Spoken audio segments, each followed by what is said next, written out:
Whenever I see old people, I just feel this deep sense of like, God, when is it my turn to grow old with someone? Even though I'm 30. I guess that's old. Whatever. Anyway, like in the class that I'm taking, like the teacher often like says that like from now on you should approach movies not as necessary. I mean, you can still consume them, of course, but to approach them from the sense of why every scene is done meticulous for a specific reason. None of it is just like thrown in. It is all done with the intent of conveying some sort of message. And I thought it was interesting a couple minutes ago when the sister obviously got bad news, but they were playing this very like heavenly sort of angelic choir music to juxtapose what was happening, which is the audience can tell is bad news. Like, what do you mean she has spots that they just disappeared or whatever, you know? And like, I think that is such a beautiful and interesting way to convey bad news in a weird way, because I already know, like I read a summary of this movie, so I know the general sort of concept of everything, and that like, you know, the grandma has like something and someone else has something, whatever. I didn't read too much, but I think it is people getting old and dying is just the natural process of things. It sucks, but in a way it is almost beautiful if you want to look at it that way, and should be celebrated. To get old is an achievement. To get old is beautiful, you know what I mean? Like, sure, your body starts to not be able to do the things that it used to be able to do, but there is like a wisdom and something that should be inherently cherished when it comes to getting old. And sure, death can be frightening or scary, you know, like whether you believe in an afterlife or not, it can just be frightening. But it is still inherently beautiful, because a life as compared to the entire span of existence that is, you know, the world or nature or whatever, is minuscule. You are a mere drop in the ocean that is like space and time. You were a blip, and yet that blip is beautiful because you meant something to someone, you know? And I think choosing such beautiful music to convey something so difficult it's honestly making me emotional. Like like there's like tears welling up in my eyes, actually. You know, if you moved out right now, we could literally double the rent.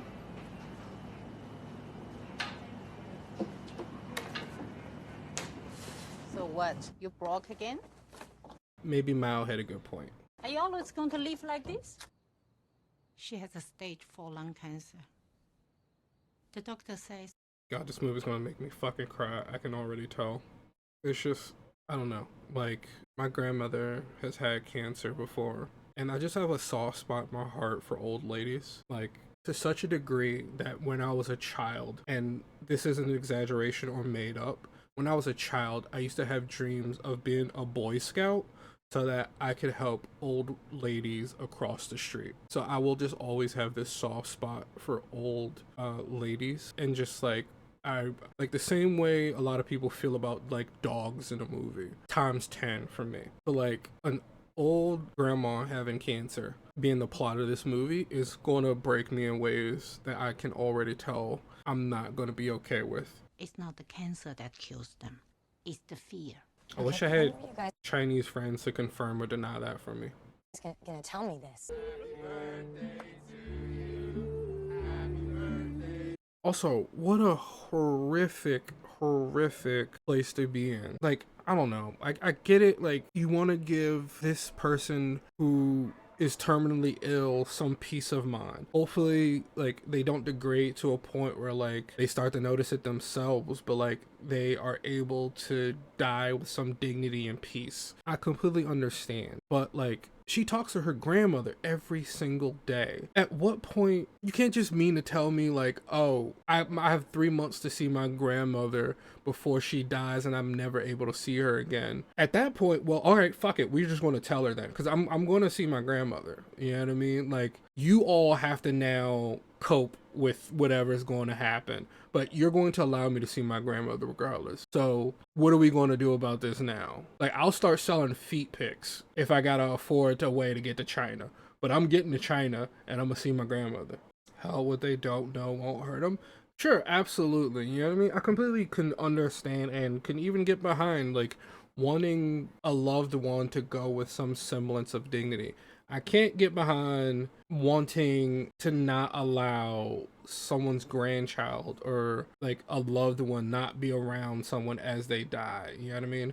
Like, all right, I don't go for the wedding. Will I get to go, hypothetically, even if she does last 3 months? Like, will I get to see her the week she died? Like, you know what I mean? Like, I'm gonna see my grandmother, so what we gonna do about this? I can't tell if them showing all the construction happening in China and building a bunch of like housing right next to each other, etc., is meant, especially with this dramatic music, is meant to be like this message of, ooh, it's so dreary and bad and stuff like that. But in my mind, I'm seeing, oh, there's a bunch of housing available, so there's no homeless people, or like they're trying to solve homelessness, or like what's the problem? You know what I mean? This dramatic music just makes me think, oh, good for them. They're trying to do a good thing. Especially because like just earlier you see how Billy, Aquafina's character, was just talking about how she can't afford rent. Like she's like 2 months behind on rent, and you know, in a like the landlord or the landlord's daughter was like, you know, we like if you left, we could double the rent. I wonder how much the rent in these buildings are. It's probably reasonably priced. I would much rather live in a gray slab that I could afford to live as far as like apartments go, and then I can spruce up and make the individual living quarters I have my own, than be homeless or not be able to afford rent. You know what I mean? Yeah, give me a gray slab for sure. They're all terrible at trying not to convey a level of like depression and sadness, which of course, like their loved one is dying and she's the only one who doesn't know. Completely get that. But to not allow Billy to see her grandmother, and all of y'all are doing a terrible job at conveying it. Come on now. Why's that white baby on the wall? Oh, that was definitely a white baby. I can't watch this. It's going to make me cry. Yeah, I feel like I'm going to cry at some point. You know what I mean? But it's a well-made movie, so I'm like at least enjoying it and trying not to. My logic is if a movie or piece of media is making you feel some sort of emotion, whether good, bad, or terrible, it's doing its job. You know what I mean? So the fact that you and I also feel the need to cry, then maybe it's doing a good thing. Low-key not a fan of this like subtle propaganda that like everything in China is like dreary, drab, poorly built, when like you can look in America and see how poorly built a lot of our buildings are. Our bridges fall apart all the time. You know what I mean? So it's like, what is this like weird, subtle propaganda?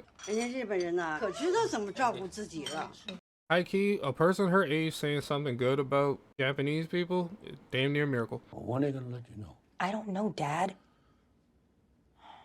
They've talked in Mandarin so long, it's weird to hear them talk in English. I think on some level, they're trying to narratively describe how it is no longer about Nai's or the grandmother's like comfort. It is more about their own comfort, because if they have to face the fact that they're estimating 3 months, but essentially she can die at any point in time, they would have to reckon with that they would have to grapple with that. Like it would become a reality, and it seems to be more about them not wanting to deal with the emotions instead of like allowing, because the human brain is very resilient. You know what I mean? People tend to, when they are faced with something they can no longer control in life, especially when it comes to like natural things like dying, they tend to accept them quite easily and move forward quite quickly, you know, especially if they're someone who is older. But so far it seems like no one else wants to grapple with her mortality. What if she does have someone she wants to say goodbye to? What if there's things she wants to do? What if there's a place she always wanted to go to? All human beings exist with regrets and things they wish they did. You know, And sure, like it's very easy to say everyone should live life to the fullest. At this point, it is an empty platitude to say live life to the fullest. Not everyone gets that luxury. But what if you knew you were dying in 3 months? You know what I mean? Like, would you then want to finally take that trip? Would you finally spend some of that savings you've been holding on to for that rainy day that never necessarily came? Would you do the things that you always put off because you always thought you had time? Everyone has those. So maybe the grandma does deserve, in a lot of ways, that joy that comes with, oh, I can finally relax and not worry about the future anymore. Because worrying about the future is exhausting. Worrying about every little thing, maybe in some way, it could be a relief for the grandmother to know that, like, she doesn't have to stress about a year from now. Maybe they should just tell her. Okay, they say she's not pregnant, but like they're so awkward together. I'm starting to think he's gay and this is like what is it called? A beard marriage? Or maybe she's a lesbian and it's a lavender marriage.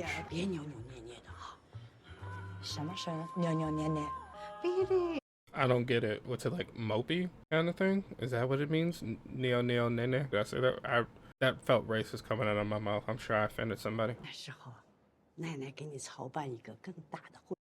I wish I had friends who weren't absolute sleuths, hooers, Jezebels, and that I could get invited to a nice wedding, maybe give like a cool speech where I'm like super cool and funny, you know, so funny that I make out with a bridesmaid in a broom closet later that night. But no, all my friends are harlots, skanks.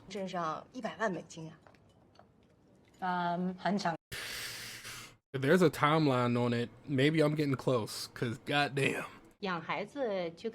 Oh, she's a writer. Oh, damn. An old Asian grandmother and a grandchild that loves them very deeply that wants to be a writer. This movie's gonna make me cry. 拿美国的护照。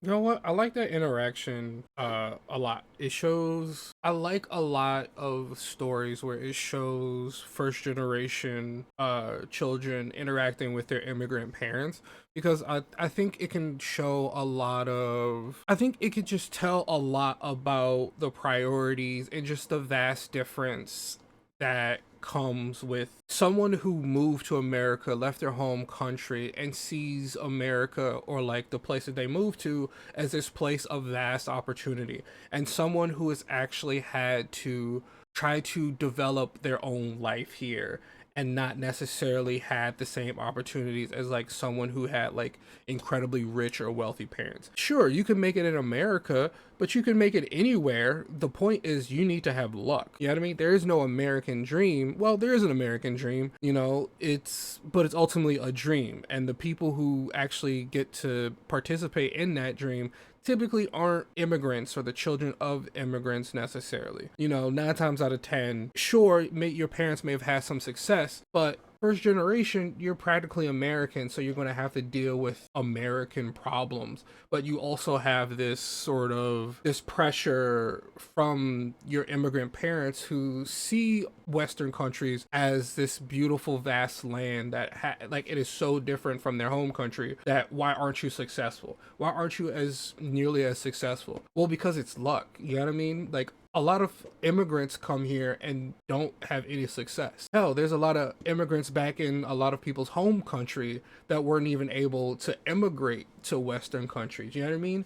It's ultimately luck, because the system we live under, there has to be people who's at the bottom who never see a drop of success for there to be any sort of success. That's just the nature of things. Damn, that was like a powerful ass line. You all think that the moon, my voice cracked. You all think that the moon is rounder outside of China. That's a cool, interesting way to say the grass isn't always greener kind of thing. I always love finding like new idioms, I think was what they're called. I low-key hope that by the end of the movie, Billy moves to China and finds some sort of success as a writer. People don't necessarily find success because the market that they're in or trying to get into is completely saturated because of where they live. Maybe going to China and learning how to read and write Mandarin and writing a book in China, and maybe it'll blow up, maybe it won't, but finding some success somewhere else, and then because finding that success somewhere else can lead to success in America. 哎，玉萍啊，那你还琢磨着把宝送去美国读书吗？ Right, but also America's doing dog shit as far as like curriculum and schooling goes. So that's just hyper American elitism. Like, oh, you know, there's opportunity in America. Is there? Because as someone who's always lived in America, I don't have a whole lot of opportunity. 不谈了。 That's great actually. Because that is also subtly like her mom saying, oh, like there's such greatness in America because like the all of this and that, and Billy going, I don't even play anymore, shows that like maybe there isn't as much, like the rose tinted glasses that she is wearing are ultimately just rose tinted glasses. You know what I mean? I don't even play the piano anymore. Sure, that like is a real story, and sure, like there is good in America, of course. I will never say America is completely bad, but ultimately there is a reality that like there's so much wrong here, and it's ultimately just luck. You have to get lucky, and most people don't. What's the point in that scene? Billy, you live in New York City. You've seen prostitutes before. You've probably seen worse. At least they're in the privacy of a hotel room that they paid for. You live in New York City. 奶奶。 Tell her. She deserves to know. God, this is gonna make me cry. Seeing this old woman sitting there, sweet and feeble.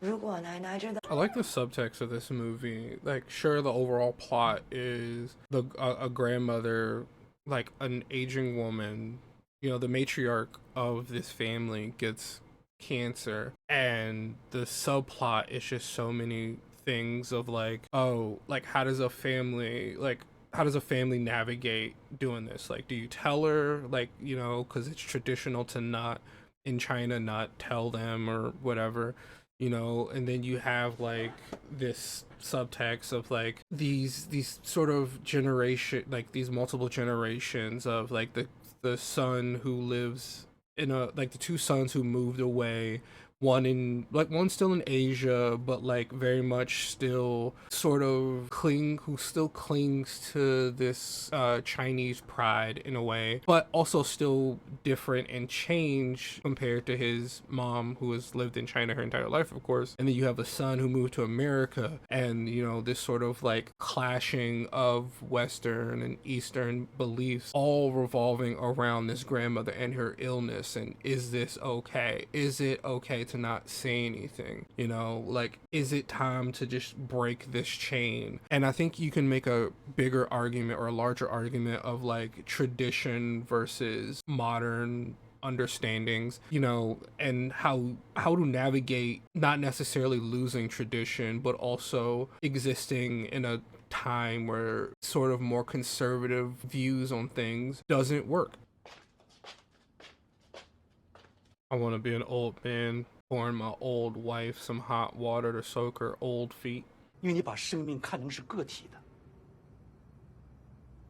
这正是西方和东方的文化差异问题。 Honestly, I can get behind that sentiment, but isn't that in a weird way reason to tell the other person then, so that they can do a better job of appreciating these moments that they have with their family, because they know that these will be the last. You don't appreciate the sun because you know the sun will still come up tomorrow. But if you knew tomorrow was the last day you will ever see the sun, then I'm sure a lot of people would go out and start appreciating the sun a little bit more. That was a really good scene, honestly. No notes. Like, it's so cathartic that like she finally got it all out. Like, how horrible would it feel to leave all that you know and then to finally be able to come back and it be gone? You know, like your grandfather's dead, you didn't even get to go to his funeral. And funerals are inherently about the living saying a final goodbye, you know what I mean? Like, funerals are about closure for those who are still like left behind. And you weren't able to say goodbye. You said goodbye once when you were a child. You never came back to visit through no fault of her own, and just you were thrusted into this new because your parents essentially were sold this idea that like there was something somewhere else that was better than what they had. And maybe that's true for a lot of people, but it's not true for you. Honestly, I would also in some way grow to resent America if I was, even more than I do currently, even more if I was a first generation American, you know, because like you hear from your parents and other people that there's some sort of opportunity out there, because you get it as an American, you get there's opportunity out there, and if you work hard enough and if you're not lazy, you can get a piece of that opportunity. And there's so many people who never get a slice of it. Hell, I've never gotten a slice of it, and I work my ass off all the time. You know, I'm one of the hardest working people like you'll ever meet. But like to be a first generation immigrant, you get it on two fronts. You know what I mean? You get it from this propaganda machine that is just living in America, that there's something out there, something intangible that if you just work hard enough, you can grab. You know, it's all around you. Look at these examples of white men who were able to grab opportunity and seize life by the horns or whatever. And you just aren't able to. And then you get it from your parents who, you know, maybe they have gotten some level of success. Maybe they own like a restaurant or a store of some sort, and they've gotten some modicum of success. And you just are not able to achieve even something remote of that because they're not rich. They just had some level of stability, whatever that means in America. But because the nature of being a parent or just like having a loved one, you want better for them than, you know, you had. You know, like I want better for my grandmother than I have or we have currently. But because the nature of the beast, you aren't able to touch this intangible thing that everyone is saying is always around you. There's something around us that you can't touch, but you have to earn. But you never know when you've done enough to earn it. Who wouldn't hate America or want to move back to their home country? Bro scared all the hoes. Like, god damn, you made everybody uncomfortable in that motherfucker. You know what? They're kind of pulling me over to the side of like not telling her, because like, I don't know, as long as you give them like a beautiful 3 months of like just the time of their life. Hey, you want to go anywhere? You want to do anything? I'll pay for it, don't worry. Then, I don't know, maybe it's good that you don't tell them. He gonna crack. He gonna get up there because he drunk as shit. I'm gay, grandma, and you have cancer. I feel it. I know she's wearing heels, so I'll cut her some slack, but she runs how Adam Sandler runs in his movies. Kind of like that scene. It gave the impression of like they just got away with a heist kind of thing, which, you know, they kind of did. They convinced a dying person that they're going to live. But it was just so impactful. A lot of these scenes in this movie are very impactful in a meaningful way. And I like that, you know what I mean? Like, the bar was kind of low because I went into it like, oh, it's a movie with Awkwafina in it. I never really seen anything with her, but I see the internet complain a lot about her voice acting especially, but like her work in general. And honestly, if even half of the things she's been in, whether voice acting or live action, have been as well made, and her acting is even within the ballpark of how she's acted her entire ass off, and from that running scene there wasn't a whole lot to begin with, then I'm a fan. Like, I've genuinely become a fan of Awkwafina. Like, this is a phenomenal movie. I hope it doesn't like crumble under the pressure I'm kind of putting it under, in the sense that like, I hope they stick the landing with the ending. But honestly, so far, this has been a great movie. It was like, I think it was like a 7 on IMDb or something like that. And it deserves that. I think it's a 7.5 for sure. Oh, goodness. I'm gonna cry. Don't tell me she like held on just long enough. I feel like they're gonna drop that like she knew she had cancer and was sick this entire time, but she was the one in the end still keeping them together. That's very grandma-like, you know, to keep everybody else together. She's crying. She's probably feeling like this wave of emotion, and because she didn't cry at her father's funeral, but like maybe in this trip, she's learned that it's okay to let that emotion out, and, you know, because Billy is a lot more emotional than her. And yeah. God damn, the song is making me fucking break down. Fuck. This is a good movie, you know, just the entire point of like trying to blend like traditional viewpoints and modern views, and like the pairing of, you know, everything, you know, like a lot of the camera work is so good, and the soundtrack for everything has been like just every song felt like it was just perfect. Like you couldn't have found a better song. The writing is so good. Like I don't, it might even hit even harder in Mandarin, you know what I mean? But like it's difficult to make, you know, when the audience speaks English, it is difficult, I found a lot of times, to have lines that hit just as hard in English as they would in the original language. Now, I don't speak the original language, obviously, but oftentimes you will translate something and it'll fall flat in English. But the fact that they were able to, as far as the writing go, make everything hit, excuse me, they were able to make everything hit so heavy and make everything have the proper weight to everything they said, and every scene have the proper weight, is a tightrope act that is quite impressive. But this is an A24 movie, so I haven't seen any of their movies that fell flat for me. I mean, I personally think she should have stayed, but whatever.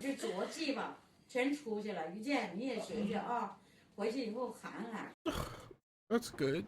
Fuck, I started crying. Sorry. Fuck. That's so nice. What a sick movie. I haven't cried in a movie in a long time.